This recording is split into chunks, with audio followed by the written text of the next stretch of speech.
여러분이 나는 그리스도인입니다 라고 하면 나는 그리스도에게 소속된 사람입니다 라는 말과 같습니다. 예수를 믿는 사람은 자신이 그리스도에게 속하였다는 소속의식이 확고부동하고 자기 소속을 밝히는 것을 주저하지 말아야 합니다. 사도 바울은 그를 미워하고 핍박하는 자들로부터 고소를 당하여 로마 총독 벨릭스가 주재하고 있는 가이사랴에 억류되어 2년이 넘도록 재판을 받았습니다. 재판이 열렸으나 총독은 판결을 내리지 않았습니다. 그로부터 2년 동안 바울은 미결 상태로 구류되었습니다. 벨릭스 총독이 해임되고 베스도가 부임하자 유대인이 또다시 송사하였으나 여전히 판결이 나지 않게 되자 바울은 로마 황제 앞에서 재판을 받겠다고 상소하였습니다. 살인범이나 해적이나 산적이 체포된 경우는 상소의 효력이 없지만 바울의 경우는 총독이 상소를 거부할 수 없었습니다. 베스도 총독은 난관에 봉착했습니다. 로마법에 만약 어떤 사람이 황제에게 상소하면 상소한 사람과 함께 그 사건을 자세히 조사한 내용이 기록된 문서를 보내야 합니다. 그런데 베스도 총독이 보니 종교적인 문제로 다툼이 있을 뿐이므로 확실한 죄목을 정할 수 없었습니다. 수일 후 아그리빠 왕과 버니게가 새로 부임한 총독 베스도에게 공식 인사차 방문하였습니다. 총독이 아그리빠 왕에게 바울의 상소권에 관한 이야기를 하니 아그리빠 왕이 관심을 보이며 나 자신도 그 사람의 말을 듣고 싶다고 하였습니다. 그래야 극적인 장면이 전개됩니다. 이튿날 아그리빠 왕과 버니게가 크게 위험을 갖추고 천부장과 그 지역 유력 인사들과 함께 신문 장소에 들어오니 베스도 총독이 명령하여 바울을 끌어내었습니다. 아그리빠 왕은 자주색 왕복을 입었고 베스도 총독 역시 그 계급에 맞게 자기 위험을 과시하는 옷을 입었을 것입니다. 그 옆에는 수행원들이 둘러있고 베스도 총독 가까이 있는 가이사랴에 주둔하고 있는 보병단의 지휘관인 천부장과 건장한 로마 군인들이 의장대로 서 있을 것입니다. 이런 가운데 죄수복을 입고 결박된 바울이 끌려 나왔습니다. 아그리빠 왕이 바울에게 너 자신에 대해 말하기를 허락한다 라고 말했습니다. 바울이 손을 내밀며 변론하기 시작했습니다. 아그리빠 왕이시여, 유대인들이 고소하는 모든 것들에 대하여 오늘 내가 당신 앞에서 변론하게 된 것을 기쁘게 생각합니다. 특히 당신께서 유대인들의 모든 관습과 문제들을 잘 아시니 내 말을 참고 들어주시기 바랍니다. 내가 처음부터 내 민족 가운데서 그리고 예루살렘에서 젊었을 때부터 살아온 저희 생활 방식을 모든 유대인들이 압니다. 그들이 오래전부터 나를 알았으므로 만일 그들이 원한다면 내가 우리 종교의 가장 엄격한 종파를 따라 바리새인으로 살았음을 증언할 것입니다. 이제 나는 하나님께서 우리 조상들에게 주신 약속에 대한 소망 때문에 재판을 받고 있습니다. 이 약속은 우리 12지파가 밤낮으로 간절히 섬기며 이루어지기를 바라던 것인데 왕이시여, 이 소망에 대하여 내가 유대인들에게 고소를 당하고 있습니다. 여러분은 하나님께서 죽은 자들을 살리시는 것을 왜 믿지 못할 일로 생각하십니까? 나도 나사렛 사람 예수님의 이름을 대적하여 많은 일을 해야 한다고 스스로 생각하였습니다. 내가 예루살렘에서 이런 일을 하고 대장들에게서 고난을 받아 많은 성도들을 감옥에 가두었으며 그들을 죽일 때 찬성 투표를 하였습니다. 그리고 모든 회당에서 그들을 여러 번 처벌하여 강제로 모독하는 말을 하게 하고 그들에게 극도로 분노하여 외국 성읍들에까지 가서 박해하였습니다. 여기서 바울은 자신이 다메섹 성에 있는 기독교를 체포하러 가던 중에 다메섹에 가까운 곳에서 정오의 태양빛보다 더 밝은 빛이 둘러 비춤으로 땅에 엎드러진 가운데서 그에게 나타나신 예수 그리스도의 음성을 듣고 자신이 그리스도인이 된 사연을 눈에 선하도록 실감나게 진술하였습니다. 바울은 이어서 말했습니다. 그러므로 아그리빠 왕이여, 내가 하늘에서 보이신 것을 거역하지 않고 먼저 다메섹과 예루살렘에 있는 자들에게 그리고 유대 온 지역과 이방인들에게 회개하고 하나님께로 돌아와 회개에 합당한 일들을 하라고 전파하였습니다. 이런 일들 때문에 유대인들이 성전에서 저를 붙잡아 죽이려고 하였습니다. 내가 이날까지 하나님의 도우심을 받아 낮은 자와 높은 자에게 서서 증언한 것은 선지자들과 모세가 그렇게 되리라고 진술한 것들을 말하는 것뿐입니다. 그리스도께서 고난을 받으시고 죽은 자들 가운데서 부활하신 첫 사람이 되셔서 이 백성과 이방인들에게 빛을 선포하시려는 것이었습니다. 바울의 말은 단순하고 명확하여 요점을 찌르는 말이었습니다. 그가 소송받고 있는 이유를 설명하면서 구주 되신 그리스도를 전하였습니다. 그러면 아그리빠 왕에게 결단을 촉구하는 말을 하였습니다. 왕께서 이 일에 대해 잘 알고 계시니 내가 왕께 담대히 말씀드립니다. 왕께서 이 일들에 대해 하나라도 아시지 못함이 없는 줄 믿으니 이것이 한편 구석에서 일어난 일이 아니기 때문입니다. 아그리빠 왕이여, 선지자들을 믿으십니까? 믿으신 줄 압니다. 아그리빠 왕은 바울의 질문에 대하여 긍정도 부정도 할 수 없는 증인이 되었습니다. 그의 신분과 위치는 이를 부정할 수 없는 입장이지만 긍정하게 되면 예수를 메시아로 인정하는 것이 되기 때문에 난처하게 되었습니다. 아그리빠 왕은 엉뚱한 대답으로 피해 나가려고 바울에게 말하기를 네가 몇 마디 말로 나를 권하여 그리스도인이 되게 하려는 것이냐 하였습니다. 그러자 바울이 응수하였습니다. 말이 적든지 많든지 왕뿐만 아니라 오늘 내 말을 듣는 모든 이들도 이렇게 결박된 것 외에는 나처럼 되기를 하나님께 빕니다. 바울이 신문받고 있는 것이 아니라 도리어 재판석에 있는 왕과 총독이 신문받는 모양이 되고 말았습니다. 그래서 총독은 당황하여 말했습니다. 바울아, 네가 미쳤다. 네 많은 학문이 너를 미치게 하였다. 그때 바울은 베스도 각하, 나는 미친 것이 아니라 참되고 정신 차린 말을 하고 있습니다 라고 대답했습니다. 이번엔 아그리빠 왕이 말했습니다. 네가 몇 마디 말로 나를 고하여 그리스도인이 되게 하려는 것이냐? 바울은 위대한 선언을 했습니다. 말이 적든지 많든지 왕뿐만 아니라 오늘 내 말을 듣는 모든 이들도 이렇게 결박된 것 외에는 나처럼 되기를 하나님께 빕니다. 이 말은 바울의 법정 변론 가운데 압권입니다. 이는 사도 바울의 진솔한 소원의 고백이며 확신이 넘친 권고입니다. 죄수복을 입고 결박되어 끌려나온 바울의 행색은 초라했으나 그의 태도와 음성은 당당하고 확신으로 가득 찼습니다. 그의 변론한 호소력을 가지고 법정을 압도하였습니다. 법정에서 있었던 사건을 성경에 이처럼 소상하게 다루는 것은 그중에 우리에게 전하려고 하는 귀중한 메시지가 있기 때문입니다. 바울은 자신이 그리스도에게 속한 사람, 즉 그리스도인이 된 것을 매우 자랑스럽게 여겼습니다. 그래야 저는 내 말을 듣는 모든 이들이 나처럼 되기를 하나님께 빕니다라고 힘주어 말했습니다.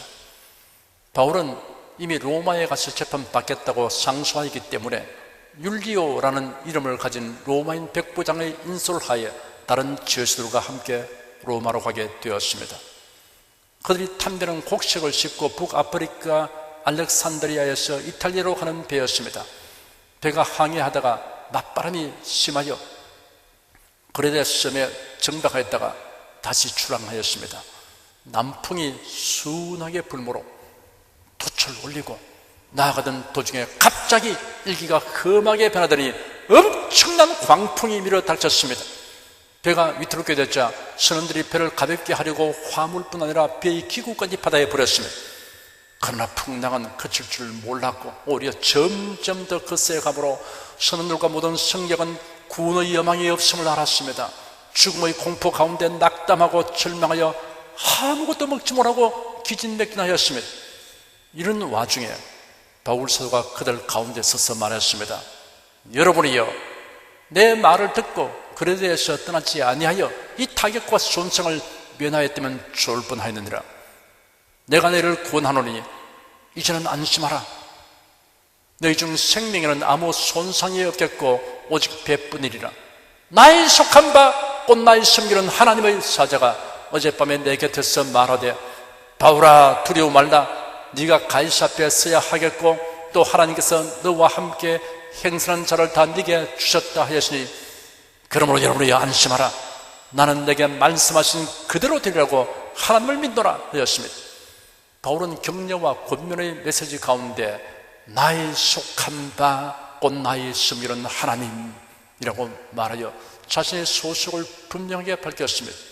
이처럼 절박한 상황에서 바울은 자신이 하나님에게 속하여 있다는 소속의식이 분명하였으므로 담대하게 나서서 말할 수 있었습니다. 성경에는 구원이 소속에 관련되어 있음을 계시하고 있습니다. 소속은 그 사람이 있는 위치를 나타냅니다. 그리스도에게 속한 사람은 그리스도 안에 있습니다. 노아 시대 하나님께서 홍수로 세상을 심판하셨습니다. 모든 사람이 죽었으나 방주 안에 있는 사람들은 살아남았습니다. 멸망과 구원은 그 사람이 어디에 있는가에 관련되어 있습니다. 방주 안에 있는 사람들은 다 살았고 방주 밖에 있는 사람들은 다 죽었습니다. 방주는 예수 그리스도의 모형이며 그림자입니다. 하나님께서 애굽에 내린 10번째 재앙은 하룻밤 사이에 애굽 땅에 거하는 모든 사람의 장자가 죽는 재앙이었습니다. 다만 하나님께서 지시하신 대로 어린 양의 피를 문설주와 임방에 바른 집 안에 있는 사람은 죽음을 면하였습니다. 이스라엘 자손들은 하나님의 지시대로 하였습니다. 그래야 죽음을 면하였습니다. 어린 양의 피는 예수 그리스도의 보혈의 모형이며 그림자입니다. 어디에 있느냐? 어디에 속했느냐? 하는 것이 구원과 멸망의 차이를 가져오는 것입니다. 구원받는 사람은 예수 그리스도에게 속하였습니다. 어디에 가든 무엇을 하든 예수 그리스도 안에 있습니다. 예수를 믿는 사람은 그리스도와 뗄 수 없고 나눌 수 없는 관계에 있습니다. 이는 세상의 어떤 소속과도 구별되는 특별한 소속입니다. 그러므로 예수 그리스도에게 소속된 사람은 아주 특별한 사람입니다. 둘째, 예수를 믿는 사람은 삶의 방법이 특별합니다. 예수를 믿는 사람은 성삼위 하나님의 도우심과 복주심을 믿고 간구하며 살아갑니다. 종교인이 되거나 교양을 쌓는 것이나 수양하는 것이 목적이 되어 교회 다니는 사람은 예수 그리스도를 믿는 사람이라고 부르기는 적합하지 않습니다.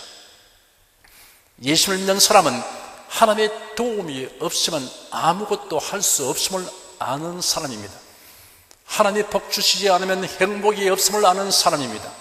시편 127편 1절에 여호와께서 집을 세우지 아니하시면 세우는 자의 수고가 헛되며 여호와께서 성을 지키지 아니하시면 파수꾼의 경성함이 헛사로다 하였습니다.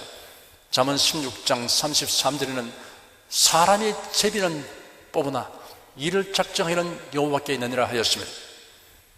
예수님을 믿는 사람은 모든 일에 하나님의 도움을 간구하고 기대합니다. 성숙한 신자는 기도하지 않는다. 하나님께 일상적인 문제를 해결하기 위해 기도하는 것은 유치한 신자들이 행하는 것이다 라는 가르침은 성경에 어긋나는 교훈입니다. 기도는 자기 암시의 수단일 뿐이며 정신수양의 방편일 뿐이라고 가르치는 사람은 참된 그리스도인이 아닙니다. 믿는 모든 자의 조상이라고 불린 아브라함은 기도하는 사람이었습니다. 모세, 여호수아, 다윗을 비롯하여 훌륭한 신하들은 예배 없이 하나님께 기도하는 데 적극적인 사람들이었습니다. 성경에는 이러한 사람들이 기도하는 모습과 기도의 내용들이 곳곳에 기록되어 있습니다. 성경에는 하나님께 간구하라는 말씀이 많이 기록되어 있습니다. 여호와께서는 자기에게 간구하는 모든 자, 곧 진실하게 간구하는 모든 자에게 가까이 하시는도다. 너는 내게 부르시라. 내가 네게 응답하였고 네가 알지 못하는 크고 비밀한 일을 네게 보이리라. 구하라. 그러면 네게 줄 것이요.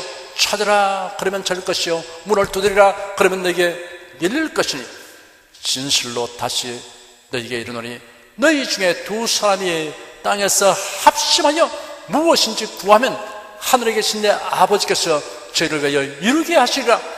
너희가 얻지 못하면 구하지 아니하며. 예수를 믿는 사람은 최선을 다해 노력하고 적극적으로 기도하면서 주님의 인도와 결정에 맡깁니다. 주님의 약속을 붙들고 믿음으로 간구하는 사람을 위하여 주님께서 일하실 것이며 그의 선하심과 무궁한 지혜로서 최선의 길로 인도하시고 응답하여 주십니다. 우리가 기도하고 맡기면 먼저 주님께서 우리의 마음에 평안과 담대함과 기쁨을 주십니다. 하나님의 도우심과 복심을 구하고 응답을 기대하며 하나님께 맡기는 것이 예수 그리스도를 믿는 사람이 살아가는 특별한 방법입니다. 셋째, 예수를 믿는 사람은 삶의 이유가 특별합니다. 예수를 믿는 사람은 그리스도를 위하여 살아갑니다. 빌립보서 1장 20절과 21절에 기록되기를 나의 간절한 기대와 소망을 따라 아무 일에든지 부끄럽지 아니하고 오직 전과 같이 이제도 온전히 담대하여 살든지 죽든지 내 몸에서 그리스도가 존귀되게 하려 하나니 이런 내게 사는 것이 그러더니 죽는 것도 유익함이라 하였습니다. 그리스도를 위하여 살아가는 사람에게는 그리스도보다 더 존귀하게 여기는 것이 없어야 합니다. 어느 날 예수님이 제자들 가운데 베드로와 야고보와 요한을 데리시고 기도하러 따로 높은 산에 올라가셨습니다. 예수께서 기도하실 때 그 얼굴에 해같이 빛나며 그 옷이 광채가 나며 세상에서 빨래하는 자가 그렇게 희게 할 수 없을 만큼 심히 희어졌습니다. 그때 모세와 엘리야가 함께 영광 중에 나타나 예수님과 더불어 말씀을 나누었습니다. 고나여 졸고 있던 제자들이 완전히 깨어 이 황홀하고 놀라운 광경을 보았습니다. 모세, 엘리야 두 사람이 떠날 때 베드로가 예수님에게 주여, 우리가 여기 있는 것이 좋사오니 주께서만을 원하시면 우리가 초막셋을 지을 때 하나는 주를 위하여, 하나는 모세를 위하여, 하나는 엘리야를 위하여 하리이다라고 제의하였습니다. 그 순간 호련히 빛난 구름이 와서 저희를 덮으며 구름 속에서 소리가 나기를 이는 내 사랑하는 아들이요 내 기뻐하는 자니 너희는 저희 말을 들으라 하였습니다. 제자들이 듣고 엎드려 심히 두려워하였습니다. 예수님이 저에게 손을 대시며 일어나라 두려워 말라 하심으로 둘러보니 예수님 외에는 아무도 보이지 아니었습니다. 여러분 유심히 다시 들어보시기 바랍니다. 베드로는 우리가 초막셋을 칠 때 하나는 주를 위하여, 하나는 모세를 위하여, 하나는 엘리야를 위하여 하리다라고 말했습니다. 그런 예수님과 모세와 엘리야를 동일 위치에 두고 위하여라고 말했습니다. 그러자 호련히 빛난 구름이 와서 저를 덮으며 구름 속에서 소리가 나기를 이는 내 사랑하는 아들이요 내 기뻐하는 자니 너희는 저희 말을 들으라 하였습니다. 그들이 놀라며 엎드렸다가 일어나라 두려워 말라 하시는 주님의 음성을 듣고 둘러보니 예수님 위에는 아무도 보이지 아니했습니다. 여기에 계시된 중요한 교훈 가운데 하나는 어떠한 사물, 어떠한 사람 혹은 천사라도 예수님 이상으로 혹은 예수님과 동일하게 여기는 대상이 있어서는 안 된다는 것입니다. 그리스도를 위하여 살아가는 사람에게는 모든 일의 판단 기준이 그리스도입니다. 신약 성경이 기록될 당시 초대교회에는 유대인들의 음식과 절기 준수에 관한 관습이 영향을 미쳤습니다. 고기를 먹는 것과 채식하는 것 그리고 어느 특정한 절기나 날을 중요하게 여기는 것 등이 문제로 대두되었습니다. 이러한 문제에 대한 대답으로 기록된 말씀이 로마서 14장에 있습니다. 믿음이 연약한 자를 너희가 받되 그의 의심하는 바를 비판하지 말라. 어떤 사람은 모든 것을 먹을 만한 믿음이 있고 연약한 자는 채소를 먹느니라. 먹는 자는 먹지 않는 자를 없이 여기지 말고 먹지 못하는 자는 먹는 자를 판단하지 말라. 이런 하나님의 절을 받았었습니다. 혹은 이 날을 전날보다 낮게 여기고 혹은 모든 날을 같게 여기나니 각각 자기 마음에 확정할지니라. 나를 중히 여기는 자도 주를 위하여 중히 여기고 먹는 자도 주를 위하여 먹으니 이는 하나님께 감사하며 먹지 않는 자도 주를 위하여 먹지 아니하며 하나님께 감사하느니라. 신앙생활에 있어서 비본질적인 문제를 기준으로 삼아서 판단하고 정죄하는 것은 무익하거나 해롭습니다. 모든 일을 자기 중심으로 해석하고 자기를 위하여 판단하지 않도록 해야 합니다. 먹는 것도 주님을 위하여, 먹지 않는 것도 주님을 위하여, 날과 절기에 대한 것도 주님을 위하여 해야 합니다. 로마서 14장에 기록되기를 우리 중에 누구든지 자기를 위하여 사는 자가 없고 자기를 위하여 죽는 자도 없도다. 우리가 살아도 주를 위하여 살고 죽어도 주를 위하여 죽나니 그러므로 사나 죽으나 우리가 주의 것이로다 하였습니다. 예수를 믿는 사람은 삶의 이유가 특별합니다. 모든 일의 판단 기준이 그리스도를 위하여입니다. 먹든지 마시든지 무엇을 하든지 주님의 영광을 위하여 합니다. 그하든지 떠나든지 주님을 기쁘시게 하기 위하여 힘쓰며 살아갑니다. 예수님을 믿는 사람은 어디서 무엇을 하든 특별한 소속의식이 있습니다. 나는 그리스도에게 속했다라는 소속의식입니다. 예수를 믿는 사람에게는 특별한 삶의 방법이 있습니다. 범사에 최선을 다하면서 하나님을 의지합니다. 성부, 성자, 성령께 도움을 구하며 복주심을 간구합니다. 하나님의 응답을 기대합니다. 하나님께 맡깁니다. 예수를 믿는 사람에게는 특별한 삶의 이유가 있습니다. 주님을 위하여 살아갑니다. 그리스도가 제일이며 우선이며 중심입니다. 판단의 기준입니다. 그러므로 예수님을 믿는 사람은 보통 사람이 아닙니다. 특별한 사람입니다. 성도 여러분은 자신이 아주 특별한 사람이라는 인식을 가지고 거기에 합당한 태도를 취하며 살아가시기를 축원합니다. 기도하겠습니다. 세상에는 사람을 분류하는 기준이 여러 가지 있습니다. 그러나 이러한 기준들은 영원한 의미가 없습니다. 성경은 우리에게 사람들을 분별하는 기준을 여러모로 주셨습니다. 이 기준을 통해서 보면 둘 중에 하나에 속할 수밖에 없습니다. 그 중에 오늘 보통 사람들과 특별한 사람들에 관해서 살펴보았습니다. 하나님이 택하여서 하나님을 위하여 구별을 하고 하나님으로 인해서 구별된 사람들을 두신 것을 감사합니다. 이런 사람들이 예수를 구주로 믿게 된 것을 감사합니다. 저들이 이제는 소속이 확실했어. 그래도 밖으로 우리는 나갈 수가 없고 아무도 우리를 끌어낼 수도 없다는 것을 확신하게 됨을 감사합니다. 주님이 우리 안에 계시고 우리가 주님 안에 있다는 이 사실이 얼마나 놀라운지요. 이 소속이 우리에게 주는 그 행복이, 그 영광이 얼마나 큰지 저들이 날마다 이를 깊이 깨달아 알게 도와 주시옵소서. 우리가 살아가는 방법은 하나님의 도우심에 전폭적으로 의지하고 살아가는 겁니다. 사람이 최선을 다해도 하나님이 돕지 않으면 허무한 인생이 되는 것이며, 사람이 아무리 애써도 하나님이 복주지 않으면 행복할 수 없다는 것을 알고 주 앞에 부르짖어 기도하고 모든 일에 주의 도우심을 구하며 주의 도우심을 기대하며 살아가게 된 것을 감사합니다. 먹든지 마신지 거하든지 떠나든지 죽든지 살든지 오직 주를 위해서 산다는 이 한 가지 이유를 가지고서 살아가는 사람의 지혜를 저희들이 알게 된 것을 감사합니다. 모든 삶이 빛나게 되고 영원한 가치를 얻게 됨을 감사합니다. 특별한 사람들인 것을 감사합니다. 더 많은 사람들이 특별한 사람이 되도록 하기 위해서 손 내미는 저희들 되게 하여 주시옵소서. 예수 그리스도의 이름으로 기도드립니다. 아멘.